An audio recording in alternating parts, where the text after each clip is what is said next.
My name is Ala. I'm a chapter lead in Amsterdam, Slack community. Very excited to be here and very excited to see everyone and amazing panel that you have today. I'm going to share my screen right now. We're going to see the presentation that we prepared for you. Just a second. So it's in here. Yeah. Can you see my screen? Anyone can tell me? Because I don't see the chat, unfortunately. Yes. Okay, perfect. Thank you so much. Okay, so today's topic is API use cases. We're going to go through different situations when engineers trouble with or excited about product managers and actually anyone who has to work with public and non-public API use cases. So the quick agenda.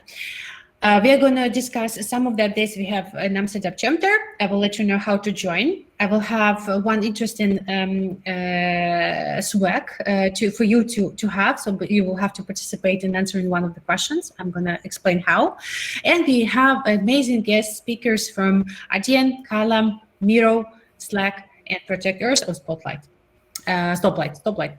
And so we are going to have the panel discussion at the end, around 15-20 minutes to go through the questions from the audience. So please feel free to use the chat to write down anything you want to ask to anyone from the panel. Okay. Yeah, my name is Ala Pavlova. I'm based in the Netherlands. We started this chapter actually in January 2020. Right about good time when everything went online. So I'm actually still very amused how we managed to get almost 200 people in our community. We had 10 great events, some of them more product, more design, or more development oriented. So you can have a look yourself and watch some of the recordings. And I'm looking for more team members, so feel free to join. So right now, Keanu Reeves is super busy. So I will really need some help. So approach me after the event if you would like to be part of the community. Kind reminder to everyone, because we're going to ask questions to each other. So please be welcoming, be kind, look out for each other. We have Slack community managers taking care of everyone being welcomed and feel comfortable in the community. Yeah, this is actually one of the most important slides I have. So guys, be present. It's lunchtime. Try to switch off your work emails, anything, and try to listen to these amazing people who are here today with you. And kind reminder as well, so we have a Pride Month, so you can have a look at some nice stories in the Slack community, in our Slack blog, and probably find some more people who share their stories.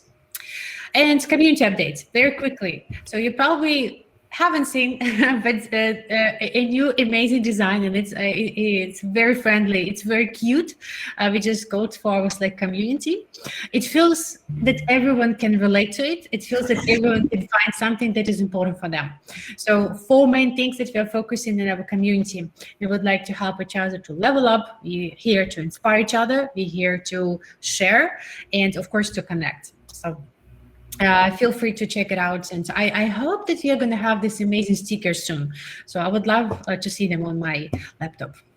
And how to join? I'm going to share the link in the channel, in the chat, so that you see how you can be part of the Slack community. It's actually official Slack workplace. You just need to find a chapter that is called Amsterdam, and then you will receive updates. If you would like to join any other chapter, like for example Berlin or Vienna, so you can also do that.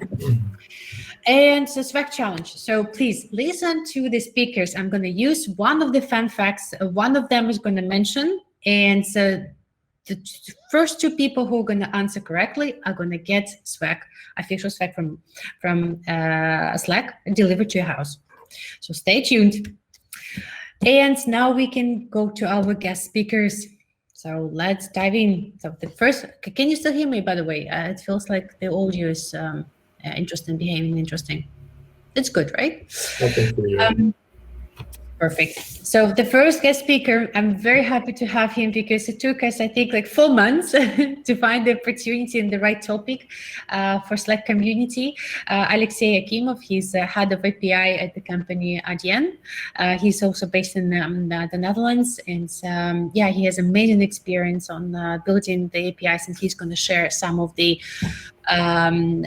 experiences with the quality. So yeah, here I stop sharing. And yeah, we can go stop sharing. Nice. Alexey, microphone. All right. Thank you. Thank you very much, first of all, for the introduction, and Alan for organizing this event, and everybody also here for joining, because APIs, there are so many topics and so much knowledge, and I feel that there are so many things that we can talk about.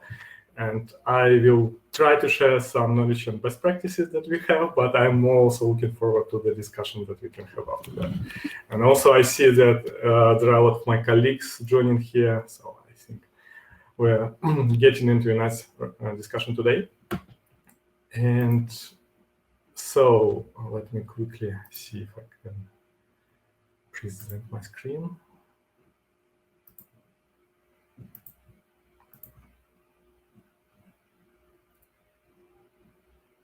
Yes, we can see it. Okay. Should I leave it like that, or should I? I think it's quite small. Maybe presenting is going to be a little bit better. Yeah, very sorry. This is the first time I do this from the browser. No worries. Close to the button share. There is a present, I think. Yes, good. Yeah. Like nice. this, right? Perfect. Yes, great. All right. Then, yeah, Adyen, as probably many of you know, is a payment service provider. And we started in 2006, based in Amsterdam, but also we have offices all over the world. So it's now quite a big payments company. And of course, a lot of things that we do are powered with APIs. So you can imagine a lot of businesses all over the world. And that's why maybe quickly, first I wanted to describe a little bit the landscape, what we're dealing with. And this also, of course, leads to other questions that we have with our APIs. So if you think about the number of APIs, of course, it depends on how you count what's an API, but we define about maybe 20 plus different domains of APIs. Of course, all of them, they have a lot of versions. So in that case, you deal with hundreds of different variations of your public APIs. And internally on our platform, we have thousands of different APIs also connecting different parts of our system, but also connecting to all the external payment providers, schemes, networks, and doing a lot of work. These APIs are available on multiple channels, basically web, mobile, both backend to backend, client-side to backend, then terminals and other devices. So a lot of different interesting things going on. And if you think about also the complexity of the platform, we can imagine hundreds of thousands of API calls per minute. And I cannot give you exact numbers because it's also changing. Of course, there are times when there is a big load on the platform, like Black Friday or Singles Days. But in general, this is like huge. And this is all powered with our private cloud distributed across different regions around the globe. And if you think about the impact, so last year we processed more than 300 billions of euros in 2020. So it's also exponential growth of the platform that we're experiencing. And this also means that all the decisions that we make, we should always keep into account how this can be scalable in the future. And this must be available 24/7. So payments never sleep, especially in the global landscape. So in this case, basically all the things that we need to think about API, like the right choice of the technology, how this all is connected to each other, security considerations are super important in the fintech space, and then of course scalability, availability, and all the other things. So you might imagine that API governance in this situation is quite a challenge. And of course, there are so many things that you need to take into account. Yeah, how you create these APIs, how develop, how deploy, how deprecate, how this all is harmonized, and also how to make decisions about API design quick, because you really need to be on top of what's going on in your platform. And for example, if you look at the recent research from Gartner, one of the first points that they also pointed out that if you think about the process for your APIs, deployment and governance, you really try not to create a bottleneck with API governance, because if you create too many processes, too many checks in the process, so it becomes really complicated, and then everybody in the organization will be struggling with that. And what we learned when we were trying to identify how to best implement API management and API governance practices in the company like Adyen, that API decisions are never purely technical or non-technical. So if you just focus on the technical considerations, then you will definitely miss out business values or like ease of use of your APIs or some other things. And also if you just start thinking about usability of your APIs or what's important for your customers, then of course you might have problems with the technical stack and what's actually possible or not possible with this amount of scale that we have. And of course, there are multiple things that you can take into account how to solve it. But for us, the main challenge was how to embed API governance into existing API development process in the organization, because Adyen is existing from 2006, and for example, it will like no companies from probably that age started to become an API design first companies, right? So this means that you cannot just turn a lot of development processes the other way around if you want to implement more control on the quality of your APIs.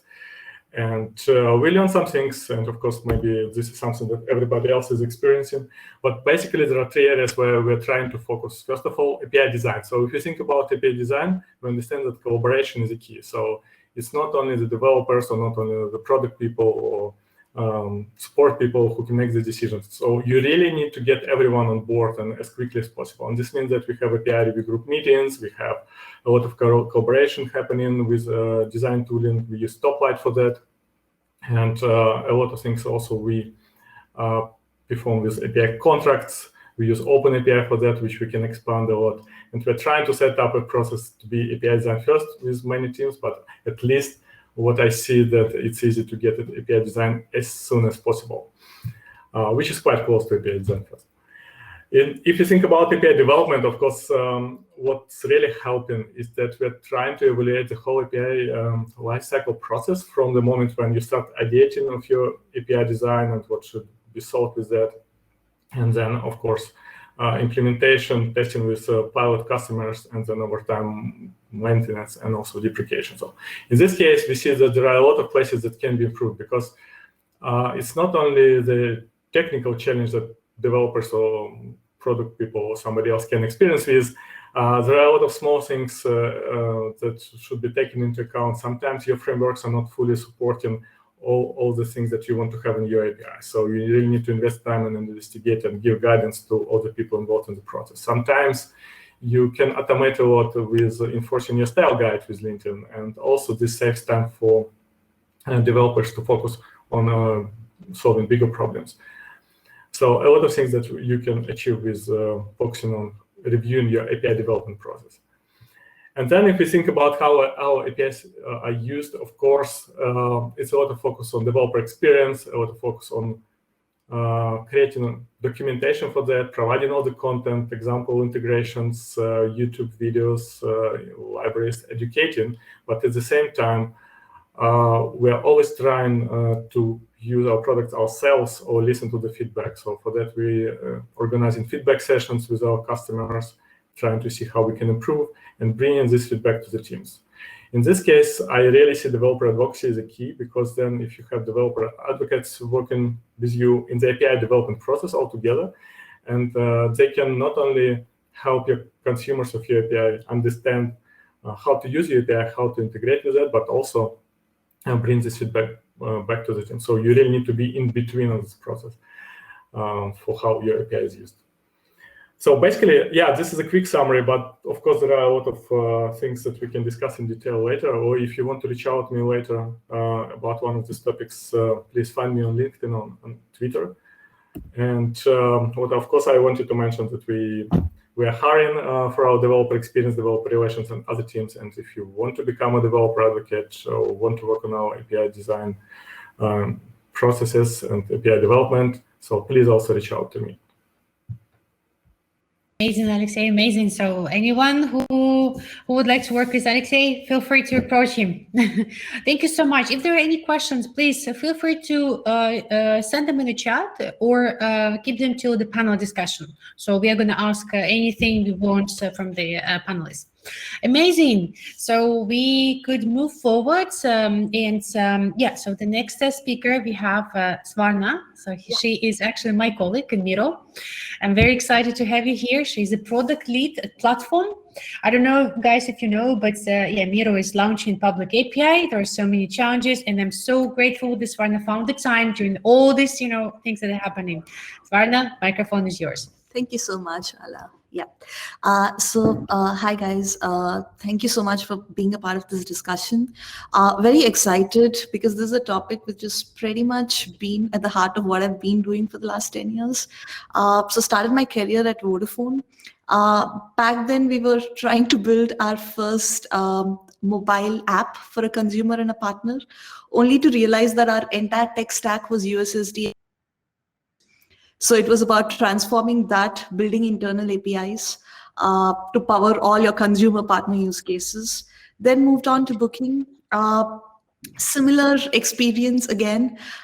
Here built public APIs for SaaS vendors in the hotel industry. Again, inherited a lot of legacy products to the tune of almost like 62 million transactions per day. But again, it was a 14-year-long monolith spaghetti that we had to unravel. At the same time, support these level of volume transactions on a daily basis, right? Here at Miro, I lead efforts to build platform products, APIs, SDKs, plugins, whatever have you, to support two things. One is deeper integrations into third-party tools. And the second, empower developers to build customizable apps that extend the use cases and what you can do with Miro as a tool itself, right? So I'm just going to share in the next couple of minutes, maybe some of my learnings, sometimes very painfully so, that I've gathered across this time, something that could be of help. Yeah. Just 1 minute.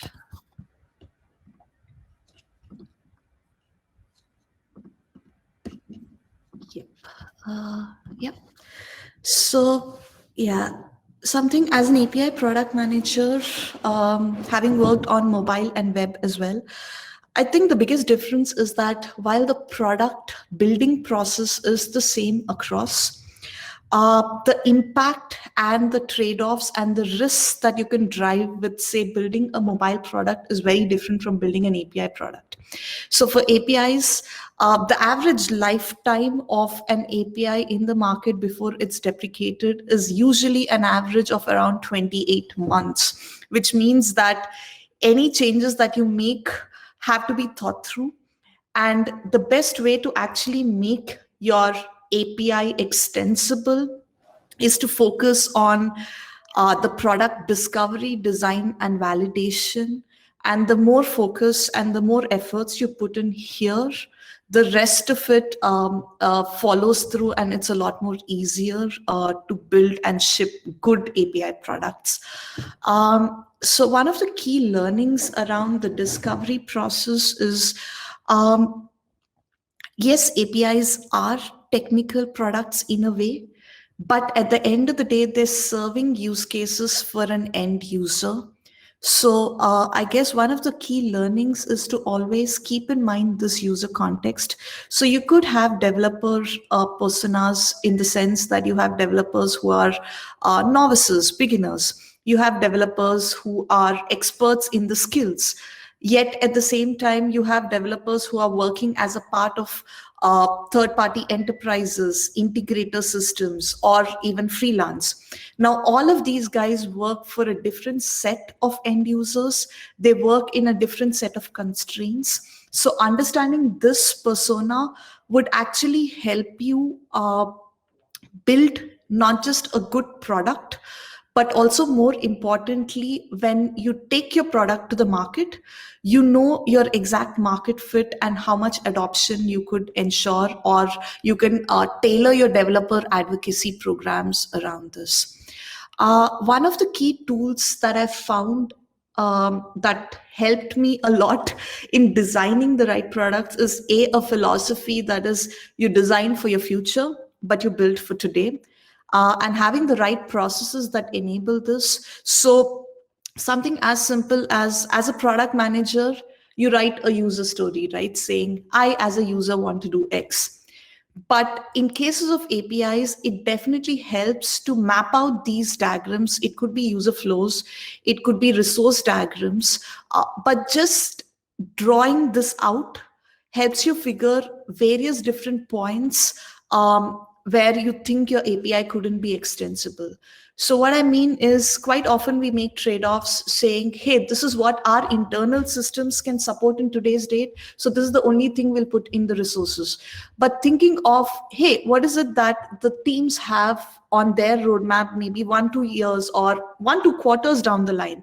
Is our API design ready to actually incorporate those changes? Would it be extensible even if we add 2-3 more parameters or fields of this sort? Are questions you need to ask yourself every time you design for an API change. And API diagrams, understanding behavioral, structural workflows, definitely help you get as close as possible to building a really great extensible product. Couldn't emphasize enough on having guidelines. Quite often, what I've seen is writing a good API design guideline is seen as an extensive project that the organization needs to take up. But it could be as simple as taking initiatives within your team to start documenting stuff, right? And then you start sharing it with a larger audience, and the document in itself would build into a design guideline. So these are some learnings about how to make design work in such a atmosphere. This happens to be my favorite topic. I think very few of us are going to be incredibly lucky enough to work with a company which is API first. Quite often we start off with code first, grapple with the reality of it, and transform companies into an API first approach, right? And most of us are probably stuck in the transition stage. So essentially, how do you cook your spaghetti while eating it? And here is where I think being aware of the final end state or the end tech stack that you want to go towards will help you make the right decisions and trade-offs today to reach there. So a couple of things again over here is be an API evangelist in your company. Not every team is thinking of API first versus they build code first. So having good practices, having an ideal tech stack vision definitely helps you make sure that you're in the right direction to get there.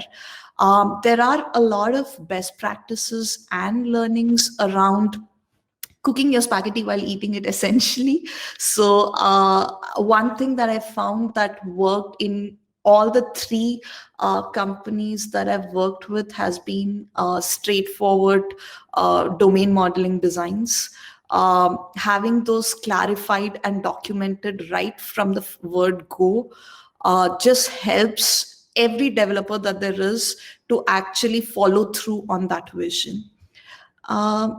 Last part of it, I think quite often I have seen that when you speak about product validation for a mobile or a web app, you have A/B testing, you have hot jars, you have all kind of resources and tooling that you could use to assess impact or get faster product feedback.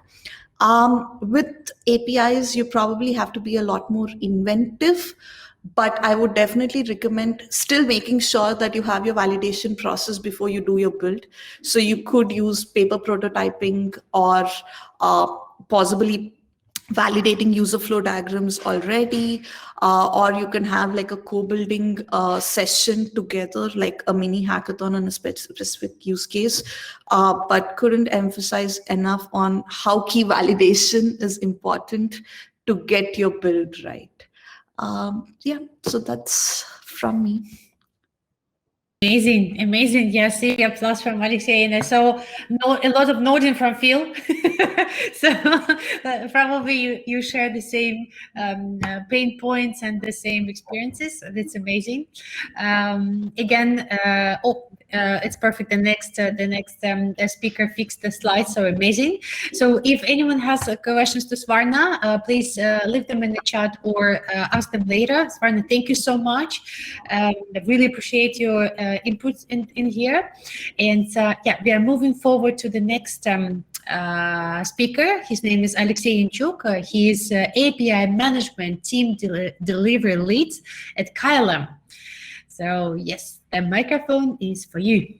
Yes, thank you very much.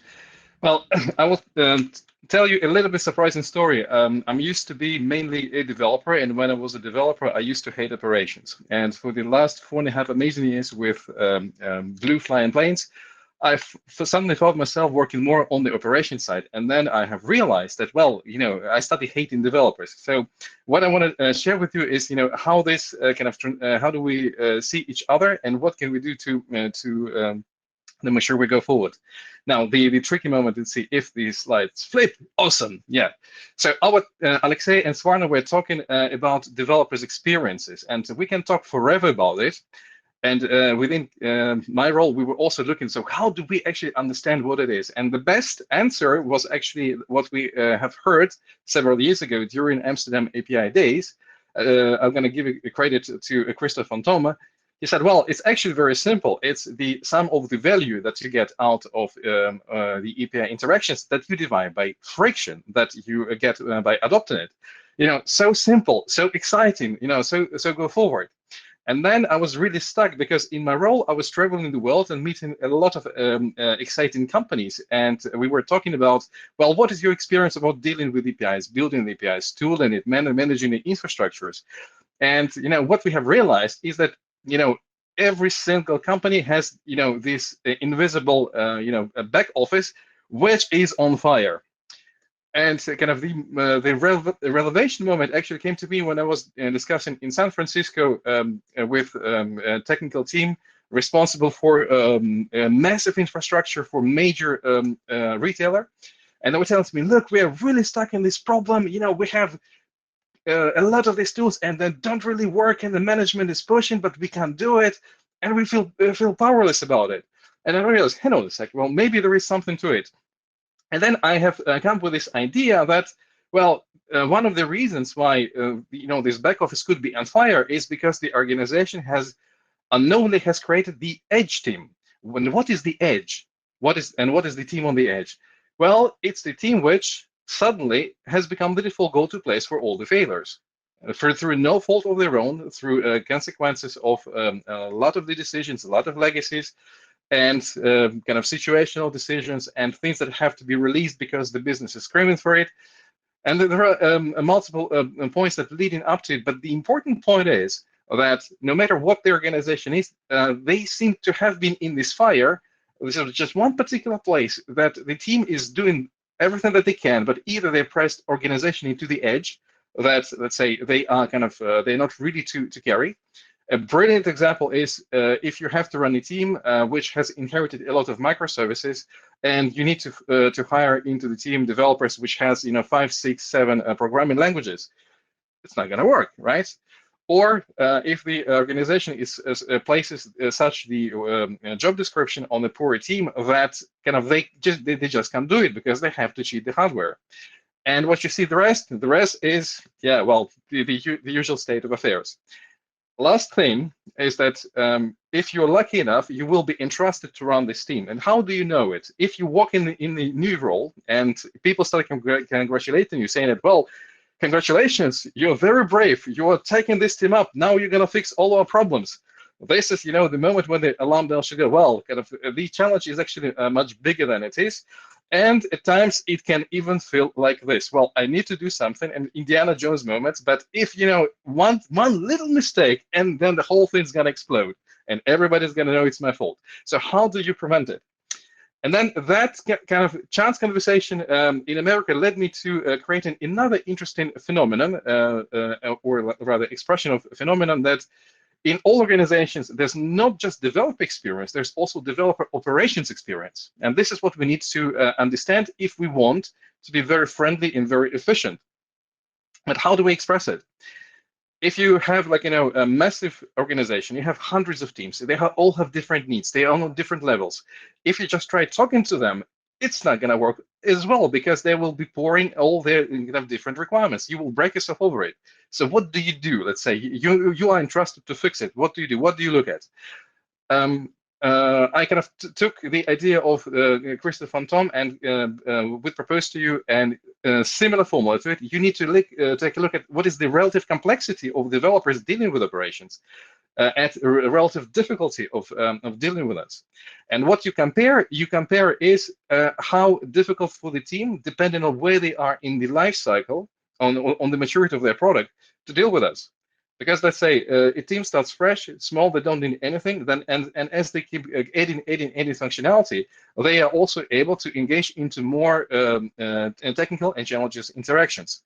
And then it kind of flows up and down. So you take new features, it becomes more complicated, you get used to it, it becomes less complicated.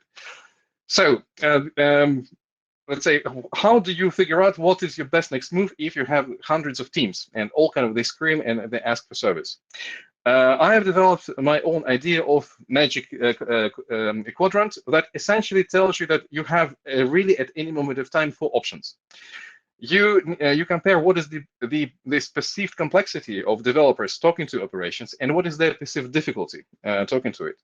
If we take a look at the vertical axis at the extreme bottom is that, well, developers just don't get there's no complexity at all.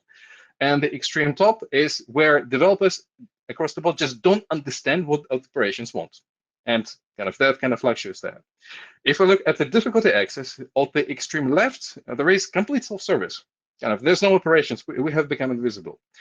At the extreme right, there is your standard ticketing process where you need to fill in a ticket and wait forever and nothing happens.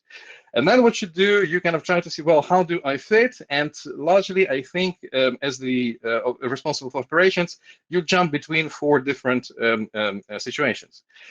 The best thing where you want to be is the bottom left, the keep. And what is the keep? Is that when, well, in principle, nothing should really be done about it, because, yeah, well, it is difficult, it is a bit complex, but it's sort of at par with what developers do to themselves anyway. Okay, so we kind of gonna sit and wait to see what happens. If we take a look at the top left, the train-in tool, this is where we realize, well, we may have correct tooling, let's say, or efficient tooling for the developers, because we're talking also about the tools for the delivery. But then, for example, we didn't train developers very well, or the developers don't understand how our infrastructure is built, upon which principles it is built. So that's what makes it difficult. Maybe the tool is that we give to them is overcomplicated. So then we need to search for another alternative. So that's where you need to turn your attention to training, to actually doing the roadshows, to writing kind of confluence pages, to make sure that you have the developer portal explaining concepts, and then you see that the perceived complexity starts going down, and kind of you dribble down into the key part. The bottom right part is the journey. And this is simply the misplaced work. For example, what I find frequently in companies that I was talking to, a lot of operational works would be placed in the developers, and this is what makes it difficult. Well, just switch the works around, right, and make it easy, make it different handoffs between product teams. Be specific up front what infrastructure setup would be like, and people will typically be happy. This is kind of more organizational engineering rather than technical engineering, but then it also needs to be done. And now the most exciting part, or let's say the most difficult part, depending how you want to see it, is the top right corner, is when you realize that you need to break and pivot your operating model. Why? Because in this operating model, no matter what you will do, so you will always have this team on the edge that will be struggling to deliver optimal performance, and everybody, the whole process will sort of be inefficient, no matter how you do. Breaking it and reorganizing it is actually cheaper. Of course, it is easier said than done, but then kind of what I can tell from my experience, this is exactly experience that I have went through these last 4.5 years. I have taken the responsibility of a team which actually was struggling to do that. And kind of right now, the way we sort of broke it and reorganize it, we are talking to our vendors, and our vendors are right now inviting us to come and to share. Well, guys, can you tell to our customers how you do that? Because you actually have achieved something amazing. So on this note, I want to kind of end my 7 minutes time. I think I was more or less on time, and give the floor to other speakers. Well, I'm not hiring, so but anyway, I'll thank you very much for giving the opportunity to showcase myself and our company. Thank you so much. Actually, when you said you're not hiring, I thought now I want it. So yeah, thank you so much, Alexei, for your time and for amazing insights. So I'm sure we're going to have questions around it, and yeah, let's move forward to the next person that we're going to introduce. So Phil, he's not going to have presentation. He's going to present himself, because apparently lots of people are following him all over the world, and he has a very interesting to share. Phil, the microphone is yours. Hey, thank you very much. Yeah, I didn't have time to knock any slides together because I spent most of yesterday in a field doing some tree maintenance. I also run a reforestation charity, so wear lots of hats. So you can just look at my very tired face. I camped in the field and the birds woke me up at 4 in the morning. So, so I mostly work for a company called Stoplight, which Alexei's already mentioned, and we build API design tooling. We've got an editor, so you don't have to, all of our tools work around Open API. So if you've ever looked at like a whole pile of YAML and thought, oh God, I don't want to do this, you don't have to. We've got Stoplight Studio, which is an editor, and you can just click a few buttons and it makes a bunch of Open API. And we've also got mocking tools, so you can take that Open API and run it through the mock servers that's also built into Studio. So you can play around with a fake version of your API before you bother writing any code. We have Spectral, which is a linter, so you can create API style guides out of, you have to write a little bit of YAML to do that, but you create these style guides that impose all your rules, like this needs to be kebab case, this needs to be underscore, this security scheme should be used, or don't use that security scheme, whatever you want. And that's also baked into Studio. And a bunch of other products, right? And I joined that company because I wanted to help make those tools better. I am a technical product manager now, but I used to do a very similar role to that last talk at a previous company. I was at WeWork, and it was an absolute flaming mess all the time. It was anarchy. We had just everything was on fire all the time. The thing that people don't know about WeWork is they build all of their software completely in-house, and they have their own CRM. They have their own like guest check-in system, their own social network for some reason. They have loads and loads and loads of software, and they had about 100 APIs, all of which were written by junior developers that were okay at Rails, but had no real experience building microservice architectures. And so what ended up happening was there were 2 giant monoliths sat in the middle that had about 100 different responsibilities themselves, 50 different external dependencies, including those outside the company, that would occasionally crash and take down those 2 monoliths that both required each other. And so they'd both crash, and then that meant everything else crashed. So whenever lots of people turned up on the same day in Australia on the first day of the month to get their new key card for their new contract, it meant that people in Los Angeles couldn't go to the bathroom because their key card didn't work. Like, it was the biggest pile of nonsense, and my job was to help fix a lot of that. But a huge amount of the problem was that there was no documentation for any of it. And what that meant was that no one knew how any of it worked. And so people would generally randomly build some code, create integrations with clients, and then immediately forget how that worked. And so you had to read the code to figure out how you should do anything with it. And so because a lot of the code was kind of Ruby grabbing a response from here and a response from there and smushing it together, you didn't even have very good code to look at to see what the response was going to be. You just had to run it and hope things hadn't changed. And sometimes they had. So you'd see all sorts of weird stuff going on. And what basically happened was people were so scared of trying to reuse an existing response they would just make a brand new version or a brand new API. And because obviously creating a whole new global version took too much time, they would simply create a new version of just that method, not even the resource. So you might get from a version 1 of the resource and post to a version 2 because you wanted to add a few more fields to it. So yeah, the whole company was not only conceptually, like architecturally, a mess, but also people were wasting so much time rewriting new versions of software that they basically said, we don't have time to document anything because that would take too much time. We're too busy rewriting a bunch of software that we shouldn't have bothered writing in the first place. So I was charged with fixing a lot of that step at a time. And yeah, it was absolutely, how do you like eat your spaghetti while cooking it? Because you know, people are building brand new APIs all the time that integrate with other terrible APIs that are crashing, and so you're trying to fix the legacy, fix the outages, and help people make better APIs in the first place. And that was where the idea for what became Spectral came along. We made Specky. I made Specky to basically run against people's open API, so that if they did bother to write one, it would say, "Oh, don't do that, don't do that." And over time, we added more and more rules, just being like, "Don't use HTTP basic, guys, come on." And we added other rules that were like, "There's no authentication on here." And we started doing more work with contract validation, trying to use Stoplight Prism.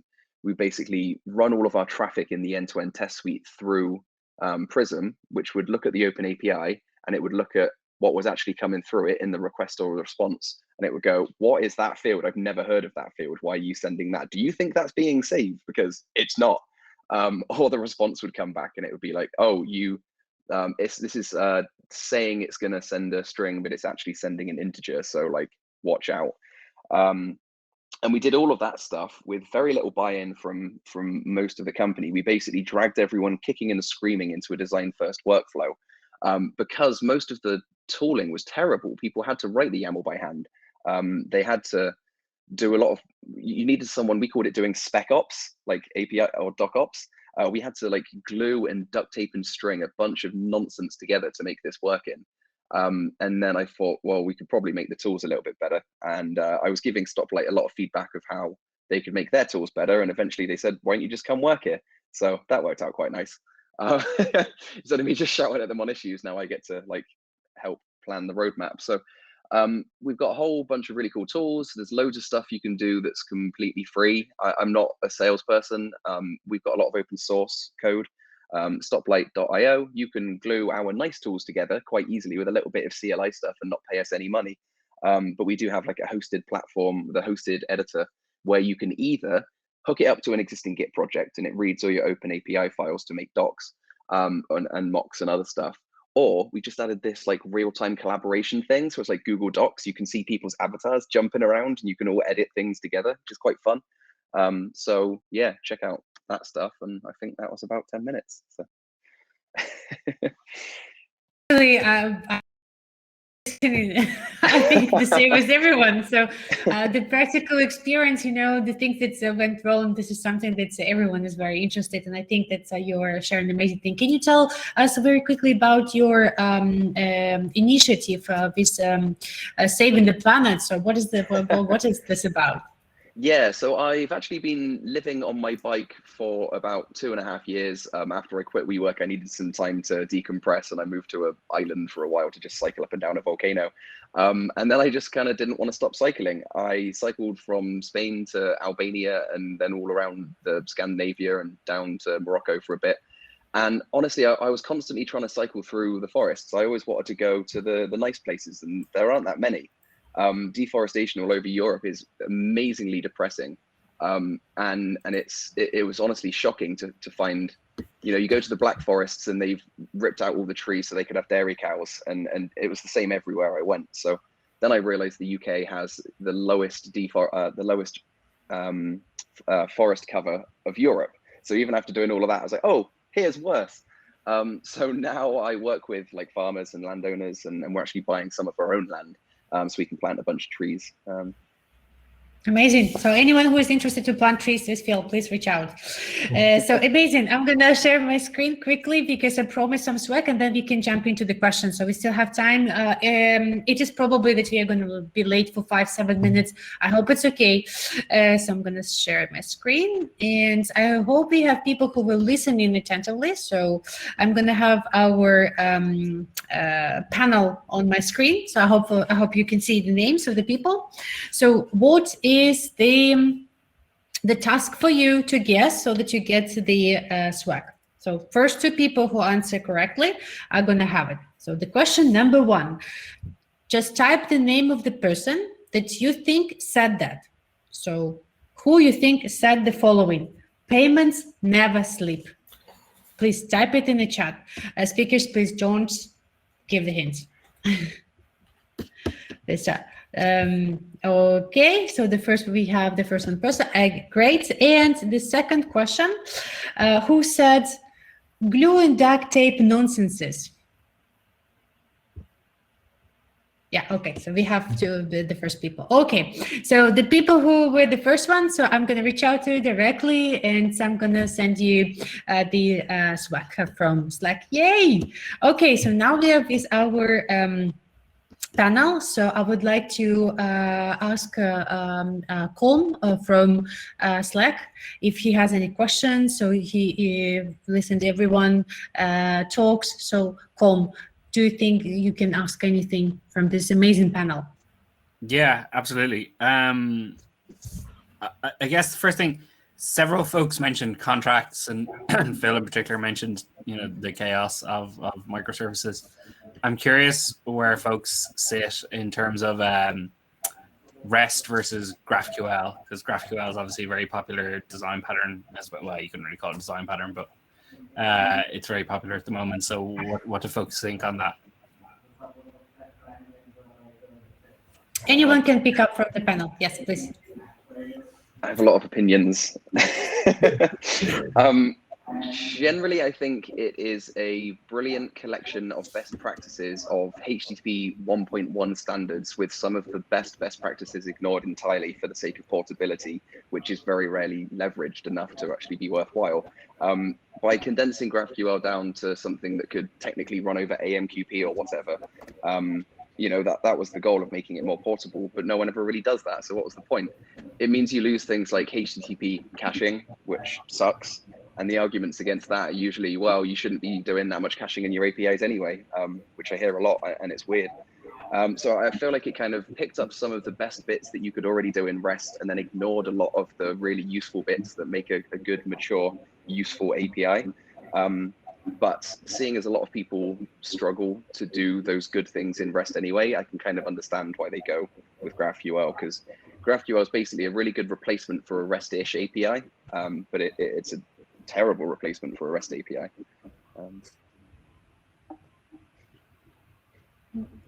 And lots of people disagree with that stance. It's okay.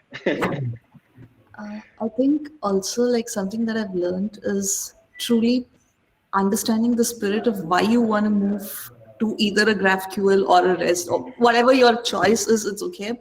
But at the end of the day, like, is your tech stack actually good enough to take advantage of something like a GraphQL, right?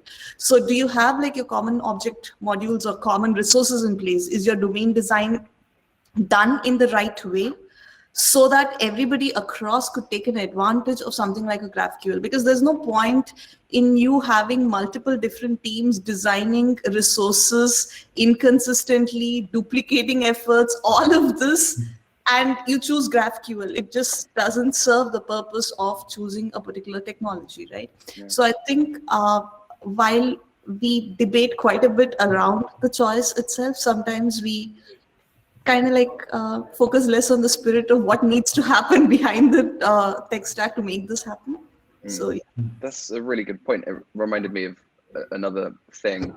I've seen a lot of talks. I saw one from Shopify and a few other similar talks that basically the kind of TLDR is, we used to have a really bad, poorly planned API, and it was REST. So we got rid of REST down And we thought, what do our stakeholders want? We surveyed a bunch of people. We did a bunch of prototypes. We did design first. We, we got a bunch of feedback. We iterated. We made MVPs. We kept checking in with our stakeholders, and then we deployed that. So GraphQL is great. I'm like, no, all of the things that you said are great, but it doesn't mean it has no relevance to whether you use GraphQL or not. You could have done the exact same process with gRPC or twerp or literally anything. So I think people are slowly starting to recognize the benefits of planning an API and treating it like a product. And because GraphQL kind of has that type system baked in, it's hard to avoid that. Whereas with REST, you can just knock out some nonsense and return a bit of JSON and never really think about types at all. So types being optional in REST is, I think, both a advantage and a disadvantage, because you can have all the same fantastic, type work, and you can give those JSON schema models to your clients so they can do client-side validation. All this really cool stuff, but it's not blocking people that don't know how to work with those types, so they can still just randomly get some JSON and fling it about if they want to. So I see that as a pro. Yes, Phil, that's a very, very good summary. And I'm going to pepper it up from the operations guy. Well, GraphQL is great, but you need to remember that you operate it, and there are infrastructures, and you pay for the use of the infrastructures. And what we have seen at times is that developers have focused so much, let's create, this great API, kind of forgetting that, well, somebody has to pay the cost of the public cloud that is supporting it, and then they realize, oh my God, it costs us too much money. We can't fix it. Let's ask infrastructure, but infrastructure can't do anything if it is not planned. Well, I'm not talking about even more sinister things when you realize that you get, let's say, hackers who may have downloaded your mobile application, they have disassembled, and they have started probing the way into your app. Well, how do you go about that? Because this is also something that needs to be kind of thought of. How do you operate it? And kind of GraphQL or no GraphQL, and those operational aspects, they simply need to be in the back of the head of the developer team, and that's this is where the good collaboration has to be built and really thought of before the API is brought onto the market, especially if it is API which is marketed to the wide, let's say, wide group.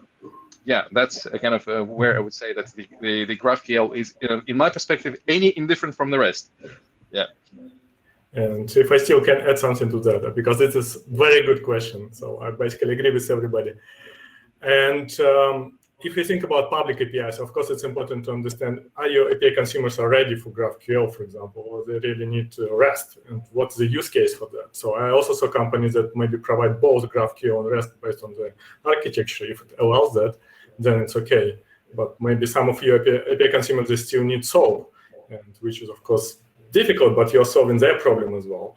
And this is also an important consideration. And I do believe that both REST and GraphQL, the Sync API, will evolve over time. I hope that GraphQL will also solve the issues that Phil was mentioning, because there is a community and support. So it just requires more adoption and effort. But yeah, there is no simple answer to that. Yeah, I have heard whispers of GraphQL creating a GraphQL over HTTP specification, which would solve a lot of those problems. Like, I feel like GraphQL's choice to ignore HTTP makes it a bad HTTP API, right? But if they actually make a GraphQL HTTP specification that will leverage HTTP well, then great, problem solved. I would say the closer all the standards, also OpenAPI and GraphQL and everything, to W3C, basically standards that are adopted throughout the internet, high chances that they work well. Yeah. Amazing. Colm, did you have a good answer? Yeah, no. That's reasonable. No, those were all good opinions. The spiciest opinions are the best ones. So there's no point in that. There's no point in having a panel that all agrees. But yeah, I'll let others ask questions rather than bringing us all down a GraphQL rabbit hole. No worries. We can have a separate session about that if that makes sense. We have a question from the audience, so I'm gonna read it to everyone. Please feel free to pick it up. Who has an opinion about that? So the question is the following: when dealing with an API gateway to other APIs systems like authentication, authorization, etc., removing bottlenecks can be challenging. Any advice on this? Who would like to pick up? I guess this is a question to me. Indeed, gateway operations are intrinsically tied with authorization methods, which evolve over time, and you can collect some legacy over there. And they more than ever are connected also to the networks, which kind of networks behind it. You need to realize that gateway operations are very difficult to control in traditional silos organization, because they really address three things in one place. First of all, they address networking, which is typically dealt with in a separate department. They address security, which is another department. This is where you find CISOs and similar folks. And they address development features that you will find in developer teams. The challenge is you really need to have one place that actually can't control it all. So the problem that that I have seen is that in gateway operations, people struggle if these three methods are simply split across different silos, because then the coordination becomes very difficult. The best solution that I can recommend, and this is short answer, there is a longer version of this answer that we can continue. What you really need to focus, on building a system team within your organization that can orchestrate these three things together at the same time. Build a cross-functional team. Make sure that it all reports to one place. That's really the first enabler that you can do. And from there, kind of start looking at what is your next big impediment in the way. Great. Any other opinions from you guys? No? All good? Great. Thank you so much for covering the question from the audience. Now, two more questions, guys, and you probably can continue with your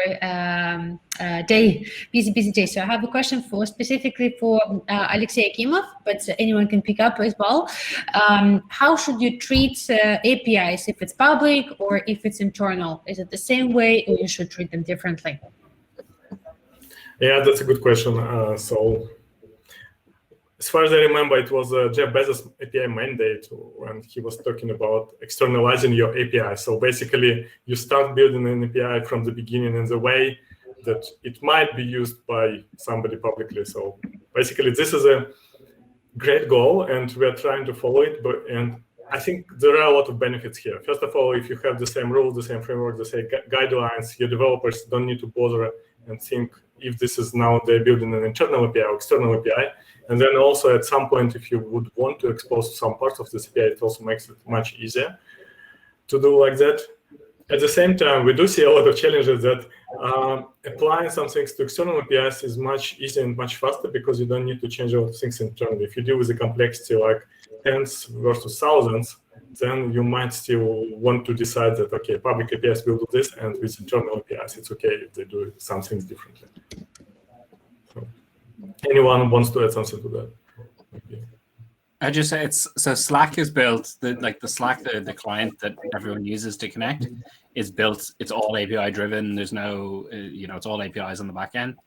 And we have an API decisions council that reviews kind of all new APIs. And a common thing we get from new engineers is, well, this is a private API, so does it need to go through the decisions council? And we say, everything could potentially become a public API, and we should assume from the start that it's going to be a public API. And, you make considerations in terms of, different authentication methods and stuff, but by and large, we tell people, assume one day that the payload is going to be public, and that, you're going to have other consumers calling this, because that way you're not, otherwise you're going to have to unwind that decision later down the line, and you'll have to spend a lot of time doing that. That's the best. Amazing. I'm not sure, maybe Phil already left, maybe something with the internet. I saw he was struggling, but okay, the last question to everyone. What is the key factor for good developers experience? What do you think is that? Is it design of the API? Is it the tooling that you use? Is it the team? So what in your opinion makes it a great developer experience? I can go, for me, I would say it's empathy. Like empathy with your developer, and your choice of tools, choice of designs, everything is influenced by empathizing with your developers, right? So if they are in a scenario where they can't use a certain tool, they can't work with a certain design, you could have built a best-in-class product, but it just doesn't work with them. So Amazing. I think it's very complex because there are so many things. It's also similar to user experience, right? The best user experience that you even feel, it just works for you, right? So also with developer experience, there are so many things. And again, as I was mentioning, some things are really technical and some things are on human level. It's habits, it's behavior, it's expectations. So you fix it along the way everywhere. And you come to a situation when there are no surprises anymore. It just works. And then maybe the best thing that you can do on top of that it gives you feeling of joy and excitement, that it works in a way that it's still a surprise, but then you're really pleased how fast you deal with this API. Amazing. I see Alexei is on the call, so calm. Sometimes you got to take a call. I think what others have said is right, particularly trying to point on empathy.